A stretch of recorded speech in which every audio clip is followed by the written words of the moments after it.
Semua, perkenalkan nama saya Wina Deborah Pandiangan, berasal dari Sekolah SMA Negeri 15 Kota Bekasi. Di kesempatan kali ini, saya akan membawakan materi tentang penanaman pendidikan anti korupsi sejak dini. Apa sih korupsi itu sebenarnya? Jadi, menurut Kamus Besar Bahasa Indonesia, korupsi adalah penyelewengan atau penyalahgunaan uang negara, yaitu dari perusahaan, organisasi, yayasan, dan sebagainya, untuk keuntungan pribadi ataupun untuk orang lain. Nah, contoh kecil tindakan korupsi yang masih sering kita lakukan sebagai anak pelajar yaitu meminjam alat tulis teman lalu tidak kita kembalikan, berbohong dan mengambil uang kembalian belanja yang diberikan oleh orang tua kita, dan juga menyontek pada saat ujian. Karena kita udah tahu nih apa itu korupsi, kita akan lanjut membahas tentang dampak negatif korupsi bagi bangsa dan juga negara. Yang pertama yaitu korupsi bisa menurunkan kualitas infrastruktur, di mana korupsi dalam alokasi anggaran publik mengakibatkan rendahnya kualitas pembangunan infrastruktur yang dapat mempengaruhi produktivitas ekonomi dan juga keselamatan masyarakat. Yang kedua, ketimpangan pendapatan. Korupsi dapat menciptakan ketidakadilan dalam distribusi pendapatan, di mana orang kaya memiliki akses lebih besar terhadap peluang korupsi daripada orang miskin. Dan yang ketiga, korupsi menciptakan kemiskinan. Dampak negatif korupsi pada akhirnya meningkatkan tingkat kemiskinan dengan menghambat pembangunan ekonomi inklusif dan juga berkelanjutan.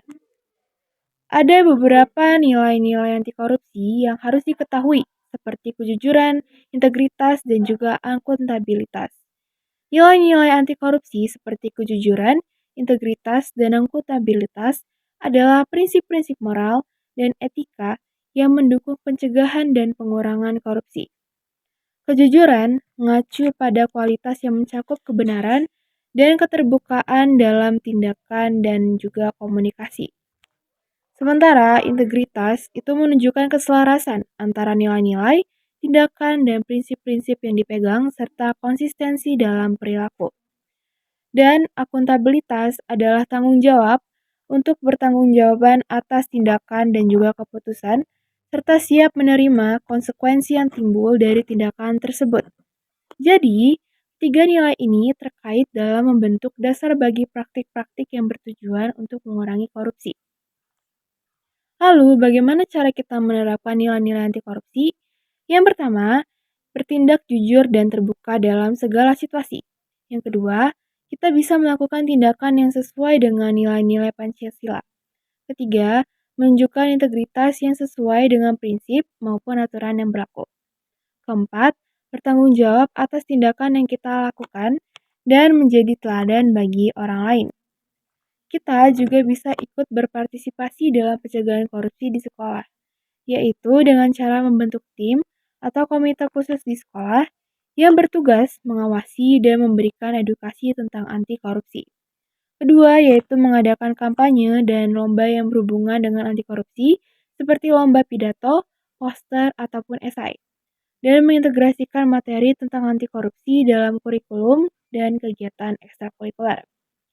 Nah, kalau di lingkungan masyarakat, kita bisa satu, mengadakan penyuluhan, sosialisasi, dan diskusi publik mengenai dampak korupsi dan upaya pencegahannya. Yang kedua, mendorong pelaporan penggunaan anggaran desa atau dana pembangunan secara transparan kepada masyarakat.